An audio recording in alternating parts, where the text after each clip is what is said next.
Stories bye अखिल के episode 2 में आपका बहुत बहुत स्वागत है। इस सीरीज़ में मैं आप लोगों को कुछ ऐसी स्टोरीज़ बताता हूँ, लाइव स्टोरीज़ बताता हूँ जो एक्चुअली में मेरे साथ में हुई है या फिर मैंने एक्सपीरियंस करी है। ये बात है लास्ट मंडे की। सुबह के करीब 5:30 बजे होंगे।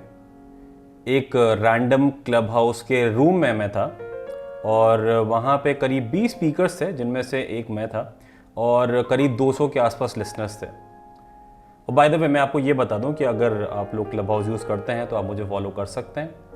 और इसमें होता क्या है कि ना, जब स्पीकर्स होते हैं तो हर किसी की ना एक एक करके बारी होती है और जिस भी चीज़ के बारे में डिस्कशन चल रहा होता है, हर एक स्पीकर उस चीज़ के बारे में अपनी राय देता है या अपनी बात रखता है। तो उस पर्टिकुलर क्लब हाउस रूम में जो टॉपिक था वो था अपनी लाइफ एक्सपीरियंसेस शेयर करने के लिए समथिंग वेरी पॉजिटिव, ताकि जो सुबह की जो दिन की स्टार्ट है ना, वो काफ़ी सही तरीके से और काफ़ी रिफ्रेशिंग तरीके से हो पाए। क्योंकि मंडे के सुबह 5:30 बजे अगर पॉजिटिव चीज़ें हो जाए तो आपका दिन बन जाता है। तो ये जो कहानी है ये है दिव्या की, और मैं आपको पहले ही बता दूं कि ये एक्चुअली में 100% रियल स्टोरी है। यहाँ पे कोई भी चीज़ किसी भी तरीके से ऐड नहीं की गई है, मैं मैनिपुलेट नहीं कर रहा हूँ किसी भी तरीके से।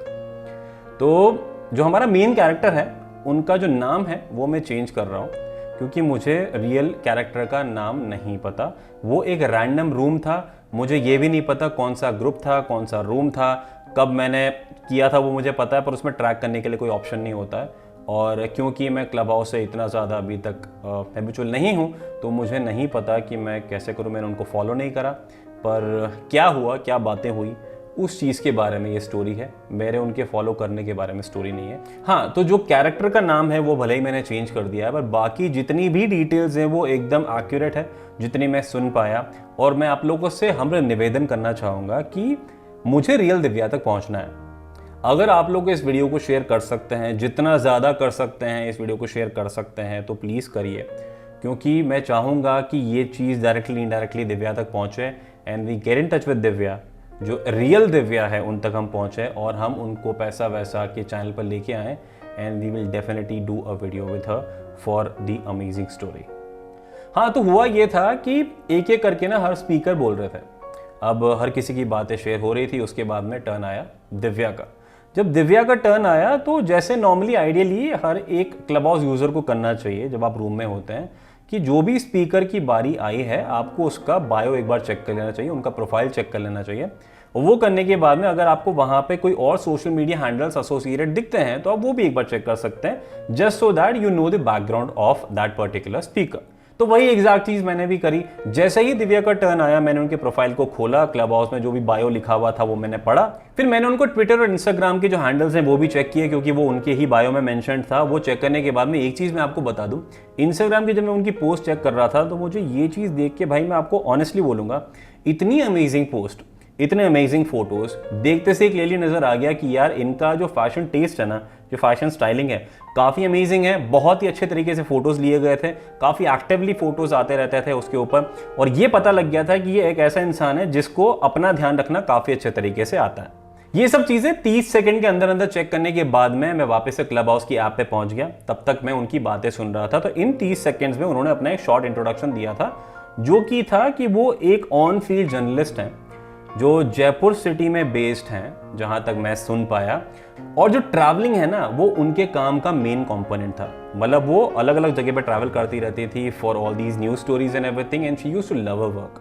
मतलब बेसिकली आप ये इमेजिन करो एक ऐसे इंसान को जिसको ट्रैवल करने के लिए पैसा मिलता है, जो एंजॉय कर रहा है अपनी लाइफ को, और जो भी कर रहा है उसको डेफिनेटली काफ़ी पसंद करता है। And this is what she actually was doing couple of years back. फिर उन्होंने बताया कि 2 साल से वो अपने घर में बैठी हुई हैं। तो मुझे एकदम से काफ़ी बुरा लगा। मुझे लगा कि यार हो सकता है शायद ये कोविड सिचुएशन की वजह से या किसी रीज़न की वजह से उनकी जॉब चली गई हो।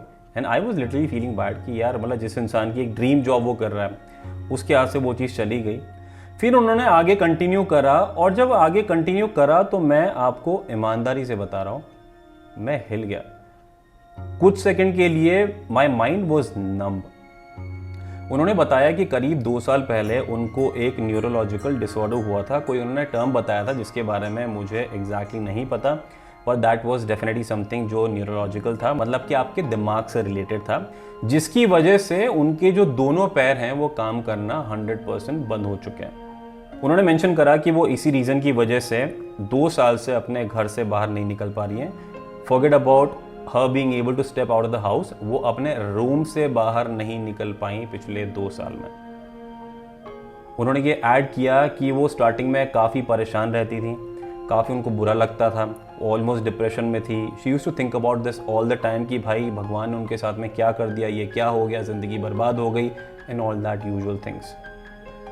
मैं इसी बीच में ना मेरे साथ पैरेलली वो दिमाग में चल रहा था कि ये जो पोस्ट है इंस्टाग्राम पे, इसका मतलब ये काफ़ी पुरानी सी पोस्ट है जो फोटोज़ वोटोज़ ना वो डालती रहती हैं, तो मतलब हो सकता है कि शायद वो टाइम पास करने के लिए इंसान डालता होगा। मेजर ट्रस्ट ही मेंशन कि कुछ टाइम से, ऑलमोस्ट शायद 1 साल से, उन्होंने ये चीज़ रियलाइज़ करी कि भाई जो भी है, जैसा भी है, ऐसा ही है, और मैं हार नहीं मानने वाली, मैं शांति से नहीं बैठने वाली हूँ, and I will do what I actually want to do. इस रीज़न से उन्होंने अपना ख्याल रखना स्टार्ट किया, और जब अपना ख्याल रखना स्टार्ट किया, she is actually doing each and everything she actually wanted to. उनकी ज़िंदगी उन्होंने डिसाइड करी कि भाई यहाँ पे थमेगी नहीं, this is another chapter of the story.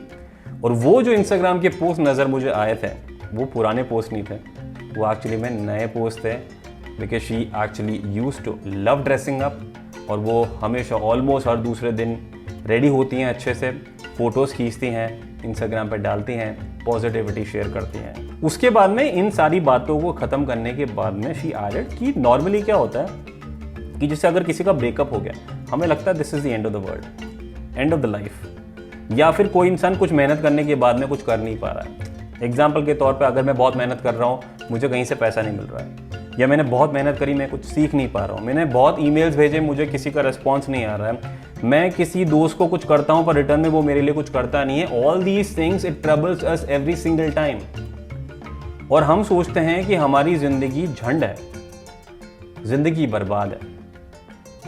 पर वहीं पे दिव्या का कहना है कि जब हमें कोई ऐसी बड़ी चीज जब हम खोते हैं जो एक्चुअली में आपकी जिंदगी में आपको हिला के रख देती है, तब हमको रियलाइज होता है कि जब जो चीज हमारे पास में थी, हमें उस टाइम पे उसकी वैल्यू नहीं थी, हमें उस टाइम पे उससे कंप्लेन होती थी, हमें उस टाइम पे प्रॉब्लम्स ये होती थी कि भाई हमारे साथ में ऐसा क्यों हो रहा है। अल्टीमेटली वो जो हो रहा है ना, वो एक्चुअली में कुछ भी नहीं है जो आपके साथ में बुरे से बुरा हो सकता है उसके कंपैरिजन में।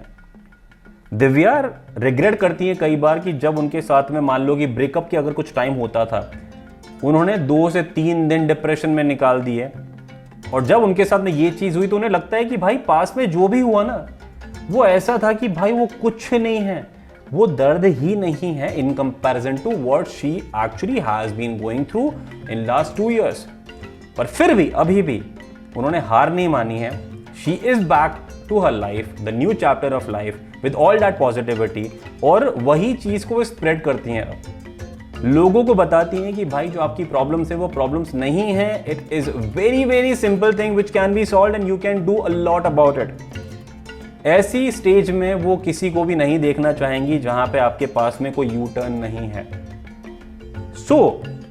इस स्टोरी के माध्यम से और दिव्या जी का जो अमेजिंग थॉट है उनके माध्यम से मैं आप लोगों को यही बोलना चाहूंगा, कुछ भी हो जाए पॉजिटिव रहना बहुत इंपॉर्टेंट है, हिम्मत रखना बहुत इंपॉर्टेंट है, रेगुलरली काम करते रहना बहुत इंपॉर्टेंट है, क्योंकि आज जिस चीज के लिए आप कंप्लेन कर रहे हो वो शायद कुछ भी नहीं है आपकी आगे आने वाली प्रॉब्लम्स के सामने, अगर आप इसी तरीके से अपनी जिंदगी को जीते रहोगे तो।